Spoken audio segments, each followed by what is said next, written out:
नमस्ते, प्रणाम, राधे राधे।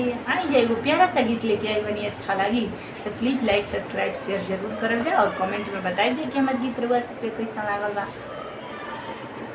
भादो की दीनावा अष्टमी रहे मेघावा गरी जेला बिजुली चमकेला हो ललना देवकी के घर मेरा मत कंसावा जेल देला हो ललना देवकी के गौरव मेरा मत कंसा वाजेल देला हो।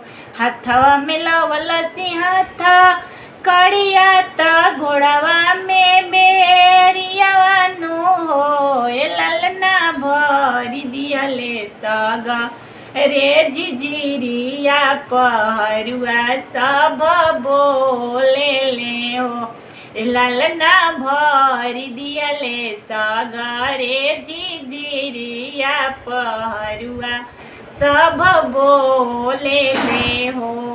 8 से 12 बजी गईले त राम के जन्म भइले हो ललना हो गईले सगरोया जोरत राम के जन्म भइले हो ललना हो गईले सगरोया जोर पहरुआ सब सूती गईले हो।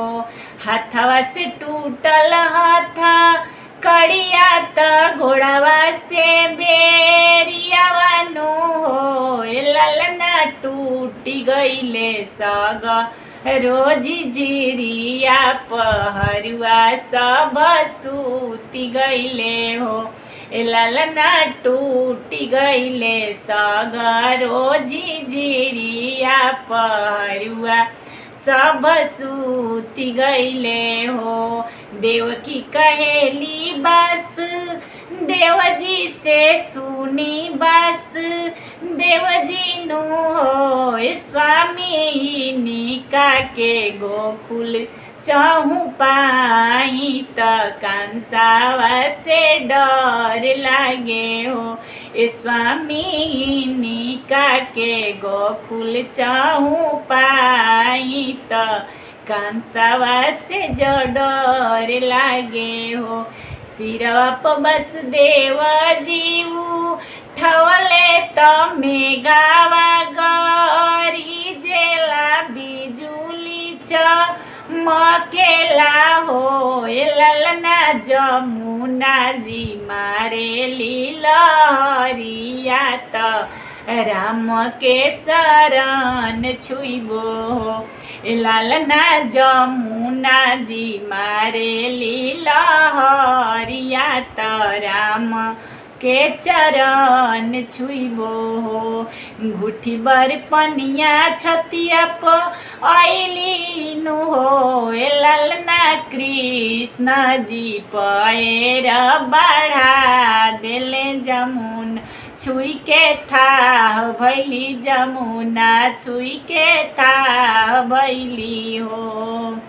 वही जैसे बसदेव जी गोकुल में समाई गईले यशोदा महले नींद सोवे हो ललना ले जाके कृष्ण के सुता दिहले कन्या के उठा ले हो ललना ले आके देवकी आगे सुतवले लइकिया रोवेला गल लइकिया रोवेला गल हो।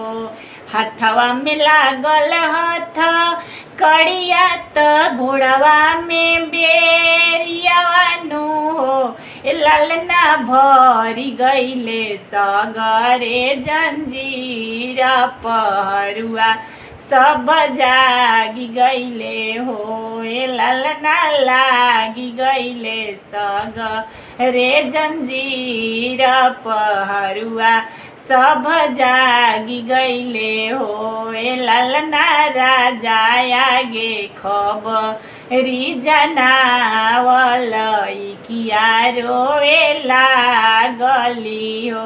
ए ललना कंसयागा खबरी जनावल किया रोवे लागल हो।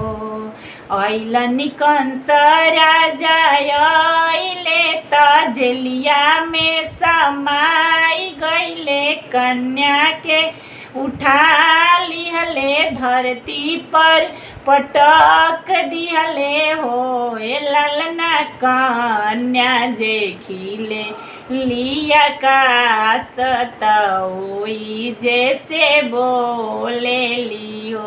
ए कंसवा हमारा के का तू पटकलत, गोकुल में अजोर भैले तोहार दुश्मन जामी गईले हो।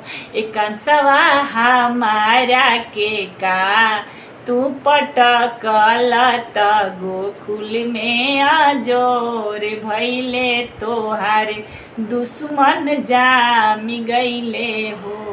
भादो के दिनावा अष्टमी रहे, मेघावा गरजेला, बिजुली चमकेला हो। ए ललना देवकी के घर भमेरा मत कंसावा जेल देला हो।